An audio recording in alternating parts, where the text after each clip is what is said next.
ज़कात किस पर फ़र्ज़ होती है? हर मुसलमान को जानना चाहिए कि ज़कात किस पर फ़र्ज़ होती है।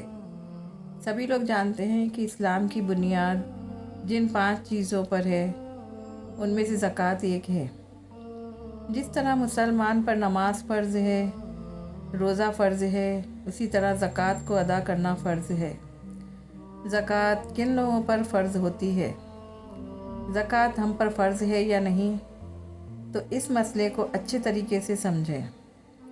पहली बात तो आप लोग ये समझ लें कि ज़कात अल्लाह ताला ने मालदार पर फ़र्ज़ फरमाई है और मालदार को कहा जाता है साहिब निसाब। साहिब निसाब यानी वो शरीयत की निगाह में मालदार है और ज़कात जो फ़र्ज़ होती है वो साहिब निसाब पर फ़र्ज़ होती है, यानी मालदार पर। अब मालदार किसको कहा जाएगा? साहिब निसाब क्या होता है? जिसके पास इतना अमाउंट हो, इतना सोना, चांदी, रुपया, बिजनेस का सामान, ऐसी 4 चीज़ें देखी जाती हैं। 4 चीज़ों को आपको कैलकुलेट करना है। अगर आपके पास सोना है या अगर आपके पास चांदी है या बैंक बैलेंस या नगद रुपया है या आप बिजनेस या तिजारत करते हैं, तो जिस चीज़ की भी तिजारत करते हैं तो जो सामान को कैलकुलेट किया जाएगा, जोड़ा जाएगा, तो इन चीज़ों को जोड़ने के बाद चाहे आपके पास 3 चीज़ें हों या 2 चीज़ें हों इनमें से, या इनमें से कोई एक, इतना रुपया पैसा है, इतना अमाउंट है आपके पास कि जिससे आप 52.5 तोला चांदी ख़रीद सकते हैं। 52.5 तोला आपके एरिया में जितने रुपए की आ रही है, उतना रुपया अगर आपके पास है तो आप कहलाएंगे साहिब निसाब। यानी अब आप साहिब निसाब हैं और आपको ज़कात देनी है। यानी ज़कात साहिब निसाब पर फ़र्ज़ होती है। और साहिब निसाब कौन होता है? जिसके पास इतना अमाउंट हो कि वो 52.5 तोला चांदी ख़रीद सके। ज़कात कितना देना है? 2.5%। यानी अगर आपके पास 1 लाख रुपए है तो आपको 2,500 रुपये ज़कात देना होगी। और अल्लाह इस पर भी वादा करता है कि तुम ज़कात निकालो, अल्लाह माल में बरकत देगा। तो ज़कात निकालने से हमारा माल पाक साफ़ हो जाता है। जैसे हम इबादत करते हैं तो हमारी पूरी बॉडी गुनाहों से पाक साफ़ हो जाती है, तौबा करते हैं तो हमारे गुनाह माफ़ हो जाते हैं, उसी तरह से माल की ज़कात निकालने से माल पाक साफ़ हो जाता है। अब आपको कैसे पता करना है कि आपके ऊपर ज़कात फ़र्ज़ हो रही है या नहीं, आप साहिब निसाब हैं या नहीं? तो सबसे पहले तो आप अपना बैंक बैलेंस जोड़िए, आपके पास कैश है वो जोड़िए, फिर आपके पास गोल्ड है वो जोड़िए, सिल्वर या डायमंड है वो जोड़िए, किसी चीज़ का बिजनेस करते हैं वो जोड़िए। इन सब चीज़ों को जोड़ने के बाद आपके पास टोटल अमाउंट कितना बन रहा है। मान लीजिए टोटल अमाउंट बना 1 लाख रुपया, या मान लो टोटल अमाउंट बना 2 लाख या 5 लाख, जितना भी बना। इनमें से आपके जो कर्ज़े हैं वो माइनस कर दीजिए। उसके बाद उस महीने आपको जो बिल अदा करने हैं, जैसे मकान का रेंट, बिजली का रेंट या कुछ भी है, उस महीने आपको पैसे दूसरों को देना है, वो माइनस कर दीजिए। फिर सारी चीज़ें माइनस करने के बाद, जैसे कर्ज़ा माइनस कर दिया, महीने का पूरा बिल माइनस करने के बाद, मान लो 1 लाख में से 50,000 माइनस हो गए, 50,000 बचा। अब 50,000 को देखिए क्या ये निसाब को पहुंचता है। आप देखिए आपके एरिया में 52.5 तोला चांदी कितने रुपए की आ रही है, तो उस दिन मार्केट का क्या रेट चल रहा है।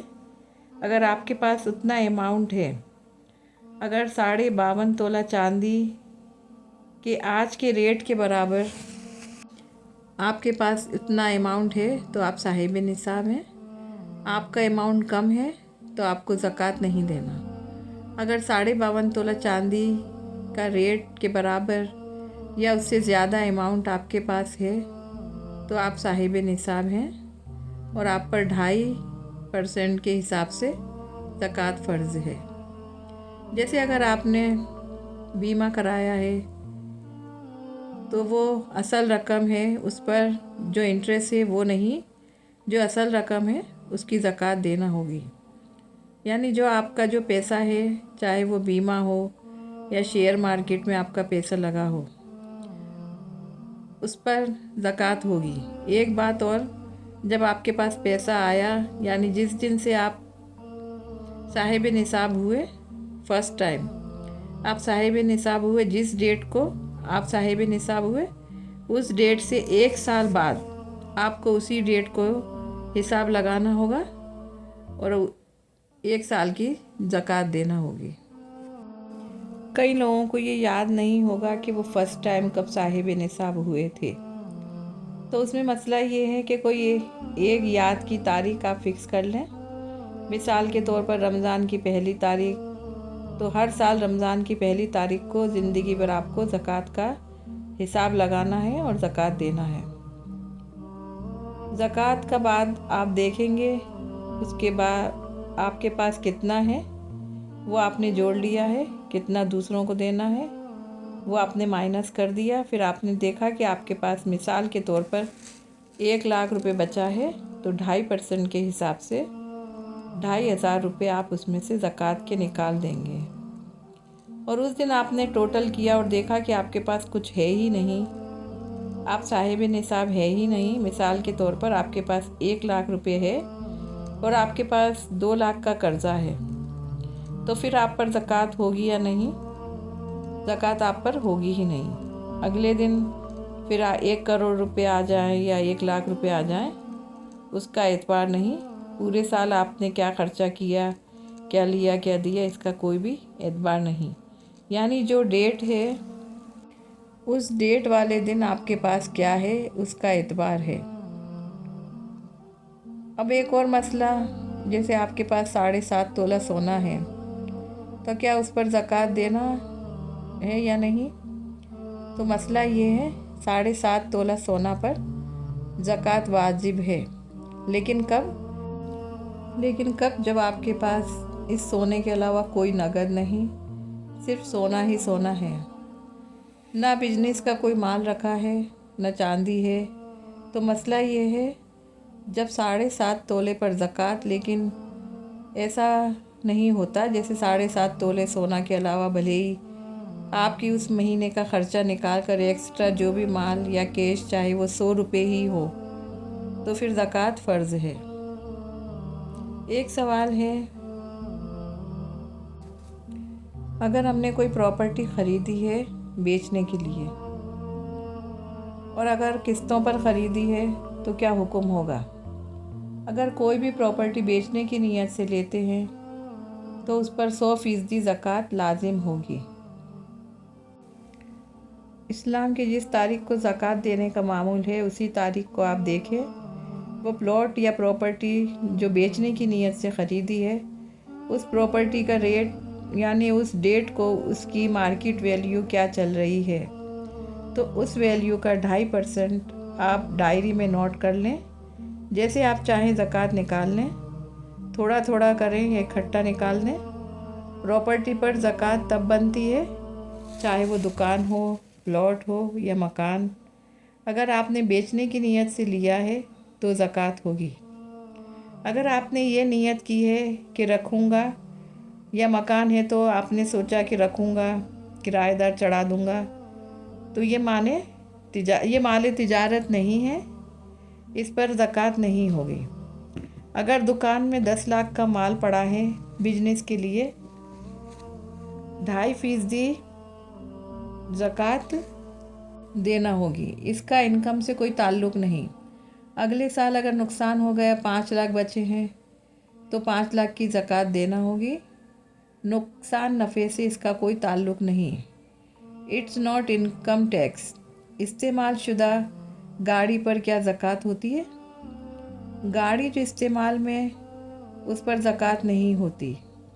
हाँ, बेचने की नीयत से गाड़ी ख़रीदी है तो उस पर ज़कात है। क्या रेंट पर दिए हुए फ्लैट पर या मकान पर ज़कात होगी? तो फ्लैट अगर किराए पर है तो ज़कात नहीं होगी। अगर वो किराया तुम खा रहे हो तो नहीं, और अगर वो किराया 1 साल तक जुड़ेगा तो ज़कात होगी। अगर खा रहे हो तो ज़कात नहीं होगी। अब अगर बच्ची के लिए ख़रीदे गए सोने पर ज़कात होगी या नहीं? अगर आपने दिल में ये नियत कर ली कि इस सोने की मालिक बच्ची है, तो उस सोने पर ज़कात तब तक नहीं है जब तक वो बच्ची बालिग नहीं हो जाती। अगर बच्ची बालिग हो जाती है तो फिर ज़कात होगी, लेकिन फिर वो सोना इस्तेमाल भी नहीं किया जा सकता। कर्ज़दार पर ज़कात है या नहीं? तो जो पैसा है उसमें से कर्ज़ा माइनस कर दो, और पैसा बचा है तो उसे बचे हुए पैसे पर ज़कात वाजिब है। यानी कर्ज़ा माइनस किया जाता है, फिर देखा जाता है कितनी रकम बची है। अगर वो रकम 52.5 तोला चांदी के बराबर बची है तो ज़कात देना है। अगर 52.5 तोला चांदी से कम है तो ज़कात नहीं देना। बीवी के सोने की ज़कात कौन देगा? अगर बीवी सोने की मालिक है तो क्या शौहर को ज़कात देना पड़ेगी? सोना अगर बीवी की मिल्कियत है तो बीवी पर ही ज़कात वाजिब है, शौहर पर लाजिम नहीं है। शौहर अगर ज़कात नहीं देगा तो गुनाह नहीं होगा। बीवी ये कैसे दे? तो अगर जेब खर्चा शौहर दे रहा है तो पैसे जमा करो। अगर ये नहीं हो सकता तो अपना गोल्ड बेचकर ज़कात दें। ज़कात देंगे तो अल्लाह का वादा है आपका माल बढ़ेगा। तो अगर आपने सोना बेचकर ज़कात दी है तो आपका सोना बढ़ेगा ही। लेकिन अगर शौहर ज़कात दे दे तो पहले बीवी को बता दे, फिर ज़कात दे। बताए बगैर अगर ज़कात दे दी तो ज़कात नहीं मानी जाएगी। यानी ज़कात रमज़ान में ही देना ज़रूरी नहीं है। जिस तारीख को आप साहिब निसाब बने वो डेट नोट कर लें। जैसे आपके पास मुहर्रम की 5 तारीख को पैसा आया तो 1 साल बीतने के बाद मुहर्रम के अगले साल की 5 तारीख को ही आप ज़कात निकालें। तो काफ़ी मसले मसाइल हैं। फसल और खेती बाड़ी पर क्या ज़कात देना होती है, इस पर और एफडी के ऊपर बहुत सारे मसले मसाइल हैं। वो अगले वीडियो में इंशाअल्लाह ताला दुआ में ज़रूर याद रखिए। अल्लाह हाफिज़।